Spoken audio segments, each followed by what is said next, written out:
téléspectateurs de Catol TV Gabon, bonsoir. Soyez les bienvenus pour ce flash d'information du jeudi 25 janvier 2024.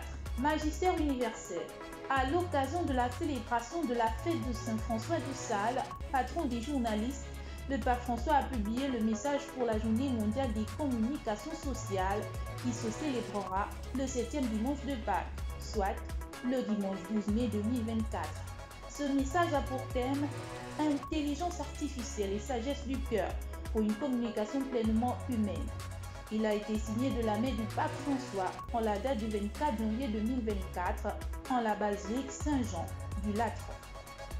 Clôture de la semaine de prière pour l'unité des chrétiens.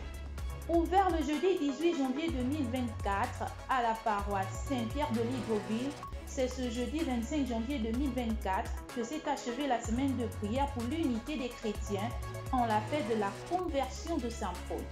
Une célébration qui a rassemblé les fidèles aussi bien de l'église évangélique que catholique à la paroisse évangélique du 9 étage.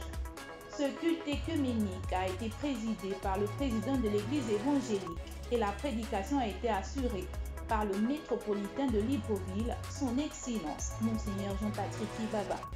Le Saint-Père a présidé à la basilique Saint-Paul, hors les murs, une célébration vespérale, prière œcuménique, afin de clôturer la semaine de prière pour l'unité des chrétiens. Bon à savoir, nous venons d'achever ce soir la semaine de prière pour l'unité des chrétiens que nous avons célébrée du 18 au 25 janvier. Et chaque année, les dates demeurent les mêmes. Pourquoi ? La commémoration de la confession de foi de Saint-Pierre, le 18 janvier, s'appuie sur le dialogue entre Jésus et ses disciples. Jésus leur demanda « Et vous, que dites-vous? Pour vous, qui suis-je » Alors Simon-Pierre prit la parole et dit « Tu es le Christ, le Fils du Dieu vivant. » Matthieu 16, versets 15 à 16. Le 25 janvier, la conversion de Saint Paul, relatée par les Actes des Apôtres, chapitre 9, versets 1 à 20. Le mot conversion est à prendre dans le sens d'un retournement, d'un changement de direction, et non pas dans le sens d'une découverte de la foi ou d'un changement de religion. Avant sa rencontre avec Jésus sur le chemin de Damas, Saül était un croyant. Il aimait Dieu et le servait avec ardeur. Après sa rencontre sur le chemin de Damas, Saül continue à servir le Seigneur, sinon son Dieu, mais d'une autre façon. Deux annonces dans ce flash. Les équipes du Rosaire, un mouvement d'église mariale missionnaire et école de prière, organisent durant 9 jours la 10e édition de la neuvaine de messe et de prière pour les gouvernants sur le thème « Gouverner sur l'action du Saint-Esprit ». Ce temps de prière commence demain, vendredi 26 janvier 2024, à la maison Liberman avec la méditation du chapelet. À 16h et 16h30, la messe.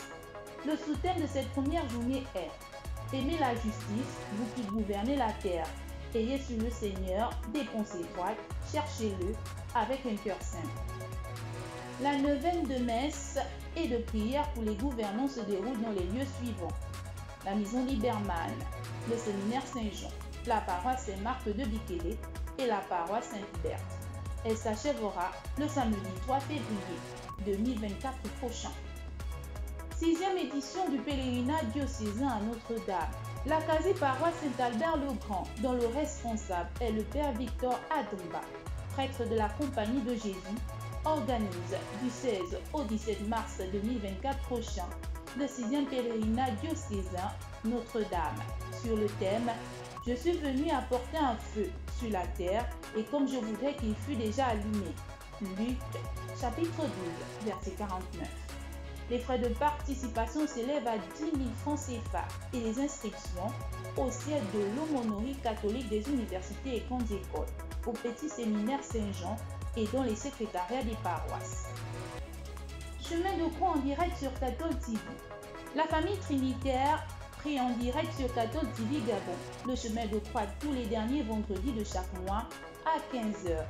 Elle invite tous les téléspectateurs de Catol TV Gabon à bien vouloir s'unir à eux en portant tous les persécutés à travers le monde. Chers téléspectateurs de Cathode TV Gabon, c'est ainsi que s'achève votre flash d'information de ce jeudi 25 janvier 2024. Nous vous remercions de l'avoir regardé. En marche vers les 200 ans de l'histoire de l'évangélisation de l'Église catholique au Gabon. Gardons la foi, l'espérance et la charité.